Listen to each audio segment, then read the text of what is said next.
Dober dan. Dober dan. Kakšno knjigo pa držite v roke? Kaj je to za knjiga? V roki držim knjigo, ki je tudi za mojo generacijo, za nas, ki smo že malo v jesenskih letih. Ja, ampak piše, da je tudi za otroke. Ja, veste, jaz sem jo sicer posvetila otrokom, a otroci in stari smo si tam. Vsi imamo radi malo in imamo radi dobro in zato jaz sem jo pač posvetila generaciji, ki je še malo bolj, ko bi rekla, generacija, ki jo moramo še mi kaj naučiti, tudi mi ne smemo pozabiti.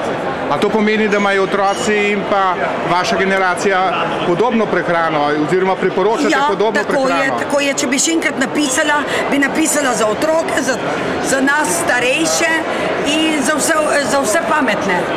Kaj pa je značilno za to prehrano? Za to prehrano je značilno, da sem naredila jedilnik za vsak dan po letnih časih. Po letnih časih? Ja, to pomeni, da jemo, ko je grah, jemo grah, to je meseca maja. Po zimi jemo zelje, repo in nič zmrznjene hrane. To pomeni samo zelje in repo? Ne, po zimi imamo mi suhe hruške, pa imamo še kolerabo, pa imamo ohrot na njivi, pa imamo fižol, ja, samo ne iz skrinje, fižol, ja, fižol smo še rešili pred zamrzovanjem, graha pa ne več. A potem napravite iz tega rihto, ali kako se temu reče? Rihto, ja, veste, to reče, Štajerci rečejo, ein Koch Gericht, jaz sem Primorka, sem samo, mi pa rečemo mineštra, nekaj na žlico. Ja, jaz imam v glavnem hrano na žlico in tu je slovenska posebnost. Tako da starejši ljudje imamo občutek, da so pozabili, da je to naša kulturna dediščina. Kaj je potem značilno za slovensko prehrano? Hrana na žlico, mineštra, obarca, jota, ričet, ampak veste, ko sem napisala jaz ričet? Mi imamo zimski ričet in imam poletni ričet. In imamo spomladanski ričet. In imamo jesenski ričet. In zato, a veste, ljudje so mislijo, da mora biti poleti in po zimi v obari grah. Nič ni res, to je ameriški način, ki oni ne poznajo letnih časov. Ja, in kaj je razlika v teh receptih? V čem je razlika? Da posod je ješprenj notri in da posod je stročnica. Pomeni, ali je, ko je grah, ko so fažoleti, rečemo Primorci fažoleti, stročni fižol, če ne po zimi, je pa suhi fižol.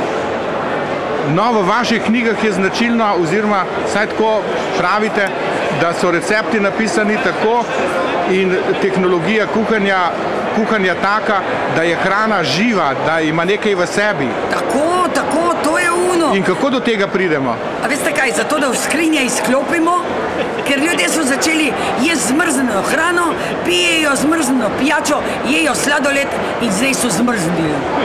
Ampak dobro. Ja, treba jesti hrano, ki nam da življenje, ki nam da veselje. Zdaj ni ne pogleda, ni veselja, ni nobenega pravega optimizma. Tukaj v rokah držite knjigo, ko imate polno nekih tabel. Ja, sej, a veste, to je mogoče ljudi malo zmedete številke, ampak jaz sem bila izbrana na Ministrstvu za zdravje z mojo knjigo, zato sem tudi hrano naših staršev dala v to obliko, če ne me na ministrstvu ne bi razumeli. Ja, vsi pišejo samo recepte. Jaz sem pa naredila iz dobrih receptov, uravnotežene jedilnike, tako kot so kuhale naše mame, ki niso imele fakultete. Kaj to pomeni uravnotežen jedilnik? Uravnoteženo pomeni, da je ravno dovolj beljakovin, maščob in ogljikovih hidratov v procentih. To je, veste, tako po logiki kmečki so rekle mame, 2 žlici fižola na dan, 1 šalco mleka, zelenjavo moraš jesti in malo mesa, ma ne poleti, po zimi pa meseka malo. Če je fižol, ne rabimo mesa, to sem jaz htela povedati, če pa ni fižola, pa pojejte malo mesa, ma naj bo čim bolj ekološko. Dajva za preproste ljudi razložiti, v katerih jedeh so beljakovine, v katerih pa recimo ogljikovih hidrati oziroma v katerih rastlinah ali pa Ja, a veste zdaj, da ne bom jaz zdaj se šla v štric s kakšnimi živilskimi tehnologi. Jaz sem kuharca in jaz razumem, veste, kako to naravo. Jaz sem vam dala Maja to. Zato so sardele Maja. Sardele imajo kalcij, fosfor, ampak jaz se s tem ne ukvarjam. Jaz samo vem, da sardele moram jesti in če hočem jesti dobre, jih moram oprati v slani vodi. In zato se jaz s tistimi kemiki nič ne ukvarjam, da ne bi pol mislili, da sem jaz bil pametna kot oni. Jaz se ukvarjam, da bi ljudi naučila kuhati po štajonu. Temu rečemo Primorci po letnem času. In ker ste me vprašali, kje so ogljikovi hidrati, pa kje je železo, jaz samo vem, da fižol moram jesti, ker ima fosfor in ima železo, zato da ne bom dementna. Pa ni pomembno, ali je to v zrnu ali stročji fižol? Ne, zato pa nam narava ni nasula vse iz enega žakla. Ona je dala Maja sveži grah, poleti je dala fižolete, jeseni je dala stročji fižol in po zimi je suhi fižol, ker pač drugače se ga ne da spraviti. No, pejva še malo k vaši generaciji. Kaj bi priporočala in kje najdejo te napotke za kuho v tej vaši knjigi? Kje najdejo? Ja, v moji knjigi in samo pri meni. Zdaj sem se odločila, da mojo knjige bom prodajala samo pri meni. A veste zakaj? Ko sem šla jaz na to pot, pa sem srečala enega pisatelja na trgu in je rekel, joj, vi ste pa ta prava. Pa sem rekla, pa zakaj? Je rekel, jaz sem zdaj že star pa slep. Če bi še enkrat napisal knjigo, bi šel med ljudi in bi jim povedal, kaj sem hotel s knjigo povedati. In zato jaz hodim po sejmih, pa kamorkoli me povabijo, tudi veliko društev upokojencev me povabi, da jih naučim kuhati. Ker 30 let nobeden ni učil kuhati, po naše, po kmečko. In v čem največ grešijo? Največ grešijo, da jejo zmrznjeno hrano, iz domače skrinje. A veste, jaz bi rada vsem te, ki mi je rada dobro, definicija skrinje v gospodinstvu so se mi učili v šoli, ko sem pred 50 leti delala gostinsko šolo, me je učitelj učil. Skrinja v gospodinstvu je za kratkotrajno shranjevanje in ni konzerviranje. Industrijsko, skrinja v industrijske namene, pa je zato, ker industrija pravilno shranjuje, ker zamrzuje na -35, zaduši z dušikom in doda konzervanse. Zato stoji grah v trgovinah tako dolgo, medtem ko doma rok poteče po enem mesecu.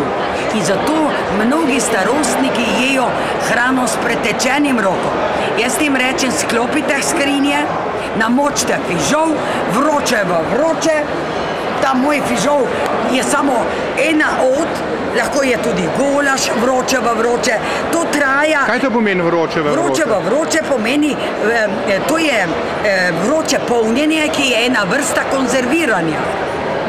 Ker po zimi mnogi vlagajo in marmelado in šalšo, za vsaki dan pa pozabijo.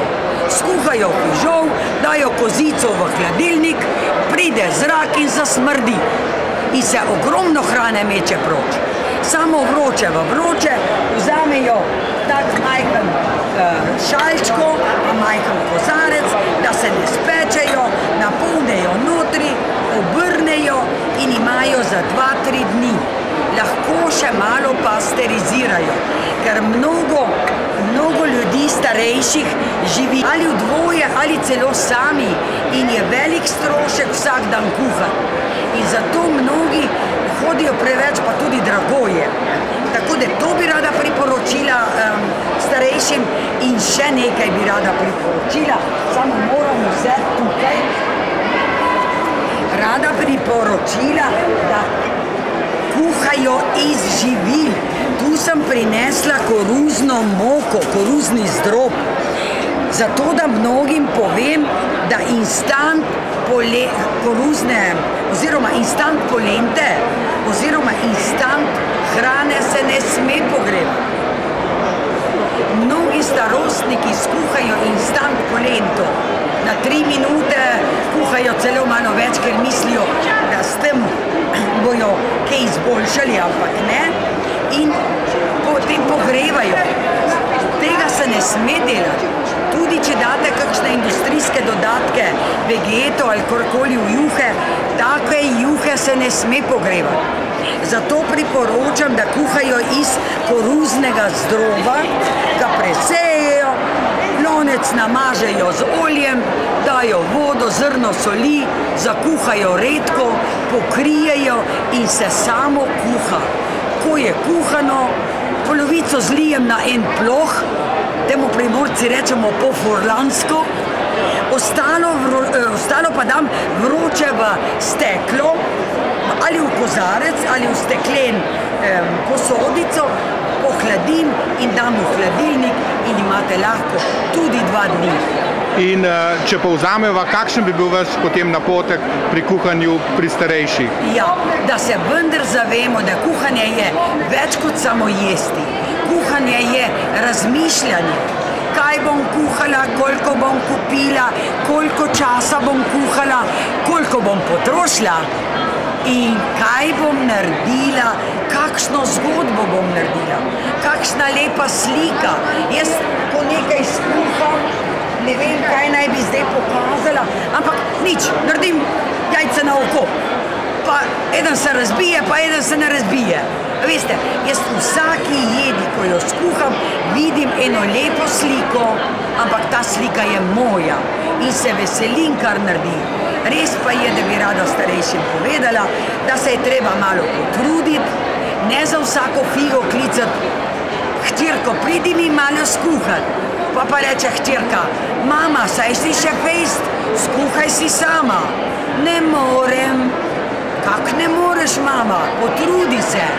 In to bi rada rekla, potrudite se.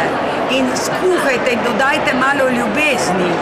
Najprej ljubezni do sebe in do tistega, ki mu kuhate. Hvala lepa za ta prijeten pogovor. Hvala tudi vam.